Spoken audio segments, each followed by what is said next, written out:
এই যে ম্যাডাম। হ্যাঁ, আজকে সোমবার, আমার প্রথম হ্যাঁ। সোমবার। আমার ঘরে তো বাবা আছে, জানেনি। এই জন্য হ্যাঁ। আমি রুটি খাচ্ছি। এই যে প্রথম সোমবার, এই জন্য রুটি খাচ্ছি। আর ওদের জন্য আছে এই যে ভেজ ডাল আছে, এই যে ভেজ ডাল আছে। এই এটা আলাদাভাবে রেখেছি, আমিও খাবো। এই যে আর পনির, দাঁড়া দাঁড়া দাঁড়া, হ্যাঁ, এই পনির দিয়ে এই পনির মুগ দিয়ে ডাল, ভেজ ডাল। ভেজ ডাল, এই যে ভেজ ডাল আজকে নিরামিষ। আর তোমরা তো খাও।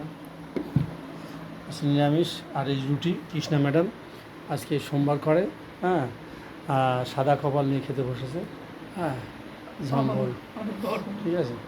যাক, এই যে ভাত আজকে আপাতত এই। চা করেছি, ধন্যবাদ। তার সঙ্গে আমি একটু মিষ্টি ফিষ্টি হ্যাঁ, না এই হলে যে খাই চা, না, এই কিন্তু চা করেছে। আজকে আর মিষ্টি ভালো নেই, থাকুন, কালকে সুস্থ থাকুন। ভুলে গেছি আনতে। আপনারা ভালো থাকুন, সুস্থ থাকুন কামনা করি। মা বাবাকে সুস্থ রাখুন, ভালো রাখুন।